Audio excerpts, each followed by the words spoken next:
वसई विरार परिसरात पहिल्या पावसानं सकाळी हजेरी लावली।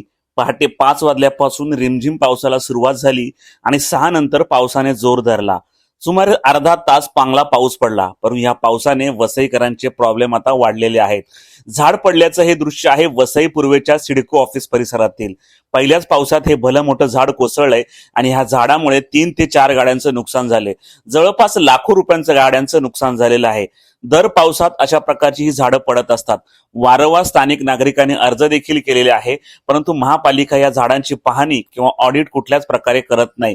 ही झाडं पडतात, महापालिकेचे कर्मचारी येतात आणि त्याला बाजूला करतात, परंतु ह्याच झाडाची पाहणी किंवा छाटणी जर पावसाआधी केली तर ही झाडं अशी पडणार नाही। मात्र या झाडांची ऑडिट कधी होणार हा प्रश्न आता उपस्थित झालेला आहे। सुदैवाने या झाड पडण्याच्या घटनेमध्ये कोणीही जीवितहानी झाली नसली तरी गाड्यांचं मोठ्या प्रमाणावर नुकसान झालेलं आहे।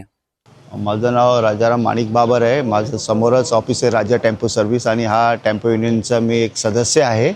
गेल्या मागील 2 वर्षापासून सतत या वृक्षासंदर्भात वसई विरार शहर महानगरपालिकेला तक्रार केलेली होती। वारंवार महापालिकेला त्याची मॅक लिप्टन गाडी आज ह्या प्रभाग समितीमध्ये त्या प्रभाग समिती वारंवार कारणे देऊन सुद्धा ह्या लोकांनी दुर्लक्ष केलं आणि आज जी घटना घडायची ती घडली।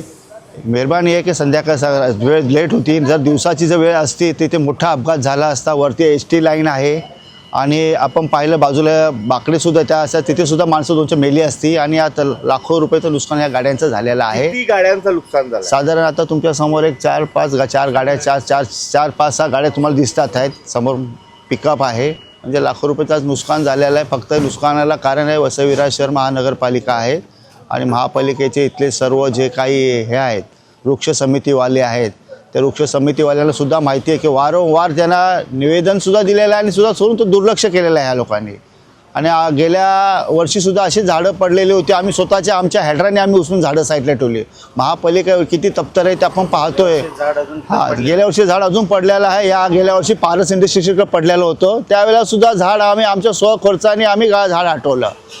मी या परिसरात रहिवासी आहे आणि गेल्या वर्षी पण या ठिकाणी आम्ही जे प्रभाग समितीमध्ये नगरपालिकेचे कर्मचारी आहेत त्यांना वारंवार सांगितलं होतं की तुम्ही ज्या रोडच्या साईडला जे झाडं आहेत ते तुम्ही काढून टाका नगरपालिकेमार्फत, म्हणून तरी ते लक्ष देत नाही। आणि आज ही जी घटना घडलेली आहे ह्या दिवाण अपार्टमेंट 3च्या बाजूला दिवाण अपार्टमेंटचे सेक्रेटरीने सकाळी मला भेटले, मला बोलले की आम्ही ह्यांना वारंवार नगरपालिकेला पत्र देऊनसुद्धा पोलीस स्टेशनला पत्र देऊनसुद्धा ह्यांनी कारवाई केली नाही। आज ही घटना घडली आहे। सुदैवाने आज जीवितहानी झाली नाही, परंतु आज आपण बघितलं इथे किती टेम्पोचं नुकसान झालेलं आहे आणि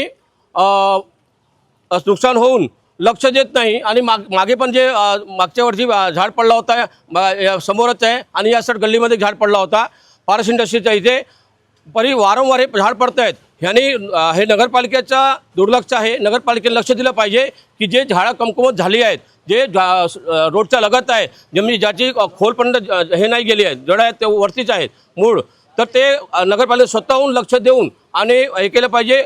आणि फक्त MSCB छाटणी करते, पण हे पण बघितलं पाहिजे की ह्या साईडला नगरपालिकेचं काम आहे की झाडं जे वाढलेली आहे किंवा ते लोड झालेलं आहे आणि जुनं झालेली आहे त्यांना काढलं पाहिजे। हे सर्व दुर्लक्ष नगरपालिकेच्यामुळे झालेलं आहे आणि हे आज जे नुकसान झालं नगरपालिका जबाबदार आहे।